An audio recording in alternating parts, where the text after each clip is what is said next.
Nobody expected Andrew Tate to last this long at the Navy SEAL training camp. Commander Thompson was confident he'd break him within the first 10 minutes. But Tate's display of mental resilience and combat strategies would impress even America's most elite soldiers. You need to watch this video to the very end.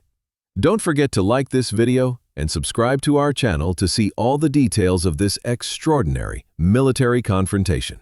Commander Marcus Thompson was one of the most experienced leaders among Navy SEALs. Throughout his 25-year military career, he had served in the world's most dangerous operations from Afghanistan to Iraq, from Africa to the Pacific. Having graduated from basic underwater demolition training, he had completed Hell Week, which only 20% of thousands of candidates could pass, and later served as an instructor. Thompson was 48 years old, 6 feet tall, and 200 pounds of solid muscle. The scars on his face and the hardness in his eyes were marks of countless combat experiences. He specialized particularly in mental resilience. According to him, true strength came not from physical, but from mental power. In recent years, he had been feeling anger toward influencers on social media who defined themselves as alpha males. He thought these people portrayed themselves as strong without truly struggling. Andrew Tate was one of the most annoying examples in this category in his eyes. Thompson had a simple philosophy. Real warriors are forged in fire, not in front of cameras. He believed that true leadership came from sacrifice, not from flashy displays of wealth and bravado. There was a side to Andrew Tate that the public didn't know about. Before starting his kickboxing career at age 18, he had briefly attempted to join the British Royal Marines but couldn't complete the training due to family reasons. This short period had given him basic knowledge in military discipline and tactics. Additionally, during his years in Romania, he had worked with former Soviet military instructors, learning Spetsnaz tactics. He hadn't shared this knowledge on social media because he was concerned people would perceive it as showing off. For the past 3 years, he had also been receiving training in war psychology and tactical leadership from private military consultants. His goal was to gain not just physical strength, but mental superiority. Tate had also studied the psychology of elite units extensively. He understood that what separated special forces from regular soldiers wasn't just physical capability, but mental fortitude and the ability to remain calm under extreme pressure. The confrontation was organized for a television program called Alpha Challenge, which tested civilian celebrities with military training. When producers invited Andrew Tate, they saw him as a character who would easily be defeated. Commander Thompson was also participating as a guest on the program. His purpose was to contrast fake alphas with real leadership. His prejudices about Tate were very clear. This guy is just a typical narcissist who talks big on social media but can't accomplish anything in reality. The program producers thought Tate would give up in the first exercise and that this would go viral. However, what none of them anticipated was that Tate was ready. The show's concept was simple: put social media personalities through real military challenges and see who had genuine resilience versus who was just posturing for the cameras. The sun hadn't risen yet at the Navy SEAL training facility in Virginia Beach. Preparations were being made for the training that would begin at 05 o'clock. Commander Thompson was inspecting the training area when he first saw Andrew Tate. Tate had arrived in black workout clothes and athletic shoes, calm and confident. Thompson interpreted his ease as inexperience. "So you're Andrew Tate," Thompson approached, his voice cold and distant. "You portray yourself as a big shot on social media. Let's see how resilient you really are." Tate approached Thompson respectfully. "Commander, I hope to learn a lot from you today. I've heard about the difficulty of Navy SEAL training." Thompson hadn't expected this humble response, but he was still suspicious. "Learn? There's a lot to learn here. The first question is, how much can you endure under real pressure?"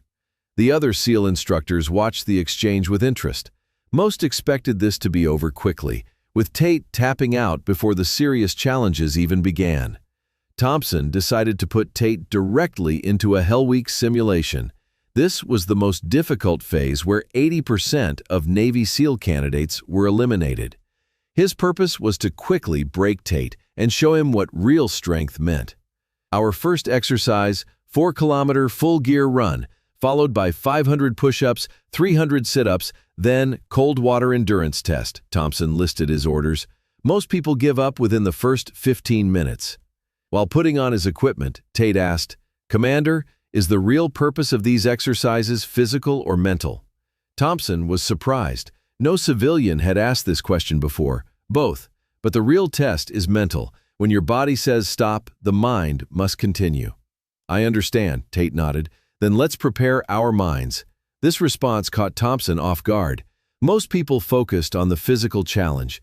Tate seemed to understand that the mental component was primary. When the 4-kilometer run began, Thompson closely monitored Tate. In the first kilometer, he saw no difficulty in Tate's breathing. Even in the second kilometer, he had adapted to the pace. "How is this guy running so comfortably?" Thompson asked himself. He realized that Tate's cardiovascular endurance was high thanks to his kickboxing background. In the third kilometer, Thompson increased the pace to test Tate. Tate adapted without any complaints. In fact, Thompson noticed he was using breathing control techniques during the run. "Where did you learn these breathing techniques?" Thompson asked during the run. "During my kickboxing training," Tate replied, still breathing comfortably. "I also learned some techniques from former Spetsnaz instructors in Russia." Thompson's eyebrows furrowed. Spetsnaz training was serious business. The other SEALs running alongside them exchanged glances. They hadn't expected Tate to keep up with their pace, let alone mention Spetsnaz training. When the run was completed, they moved to the push-up and sit-up phase. 500 push-ups and 300 sit-ups would push most people to their limits. But Thompson was confident Tate couldn't do them. When Tate started the push-ups, Thompson closely examined his form. Every movement was performed with perfect technique. Even at the 100th push-up, his form hadn't deteriorated. "Perfect form," Thompson muttered to himself. "This guy is really trained." At the 200th push-up, Thompson asked, "Are you tired?" "Not yet, Commander," Tate replied. "The mind hasn't said stop yet." This response impressed Thompson. Tate had used his own words. At the 300th push-up, Thompson asked a different question. "Do you have military training?" "I spent a very short period with the British Royal Marines," Tate replied while moving to his 350th push-up. "I couldn't complete it, but I learned basic discipline." Thompson was beginning to realize there was more to Tate than met the eye. The precision of his movements and his understanding of military terminology suggested real training, not just internet research. The most difficult test was cold water endurance. Staying in 39-degree Fahrenheit water for 30 minutes was a test that even many Navy SEAL candidates struggled with. Thompson thought Tate would last at most 5 minutes. When Tate entered the water, Thompson monitored his body reactions. In the first 2 minutes, although he saw normal shivering, he noticed that Tate didn't lose control of his breathing. "How are you dealing with this cold?" Thompson asked at the 5-minute mark. "Mental visualization," Tate replied, speaking through his teeth. "Instead of seeing the cold as an enemy, I see it as a teacher. It's teaching me my endurance." Thompson had never heard this approach. At the 10-minute mark, Tate was still standing in the water and looked mentally strong. At the 15-minute mark, Thompson couldn't hide his amazement. "Where does this mental strength come from?" "I learned it in Romanian prison," Tate replied calmly. "Real difficulty isn't physical, it's mental." "You know this too, Commander." This response stunned Thompson. He realized Tate's controversial legal troubles had actually become a source of mental training for him. The final test was tactical leadership ability. Thompson gave Tate a scenario. "You're the leader of a 10-person team. You're under enemy attack and must find an exit route. What's your strategy?" Tate thought for a few seconds, then gave a surprising answer. "First, maintain team morale. In panic situations, the leader must remain calm. Second, assess available resources. Third, develop an exit strategy with minimal casualties." Thompson was impressed. "Continue." "I'd divide the team in two. One group creates a distraction. The other finds the exit route. I would stay in the most risky position myself. A leader must save his team first." This response completely surprised Thompson. These were basic military leadership principles. That's textbook tactical leadership, Thompson admitted. Where did you learn this? From studying military history and strategy, Tate replied. I believe true leadership principles are universal, whether in business, sports, or combat. When all tests were completed, Thompson approached Tate. The expression on his face had completely changed. Andrew, I owe you an apology. I judged you with prejudices. Tate replied respectfully, Commander, no apology needed. I also sometimes approach others with judgment.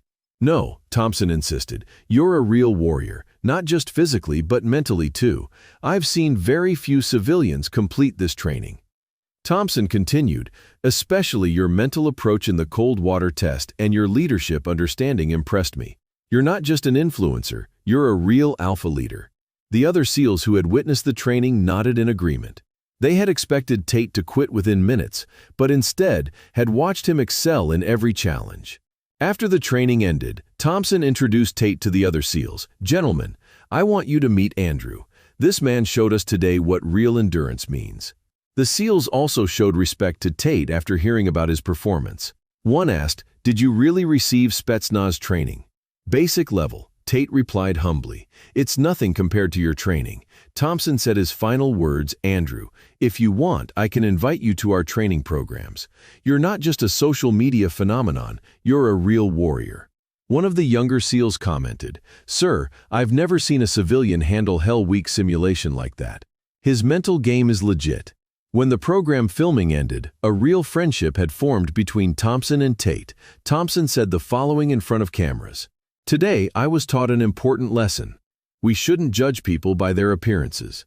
Andrew Tate, behind his controversial social media posts, carries the spirit of a real warrior. His mental strength, physical endurance, and leadership understanding are above that of many military personnel. Tate gave this response. I'll never forget what I learned from Commander Thompson. Real strength doesn't come from belittling others, but from respecting them. Today I didn't just learn military tactics from a Navy SEAL, I learned life philosophy. The mutual respect was evident to everyone present.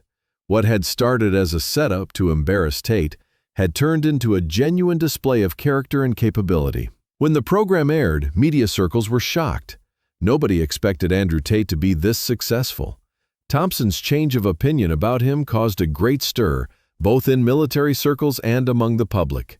While some critics accused Thompson of being soft, he gave this response. I've been in this business for 25 years. I recognize real strength. Andrew showed me real character that day. Military blogs and forums buzzed with discussion about the episode. Many active duty and veteran service members commented on how rare it was to see a civilian perform so well in Hell Week-style challenges. This extraordinary confrontation was a perfect example of how prejudices can be shattered. Two strong characters had misjudged each other. However, in the moment of real testing, both understood each other's value. Andrew Tate proved that he wasn't just a social media phenomenon, but a person with real endurance and discipline.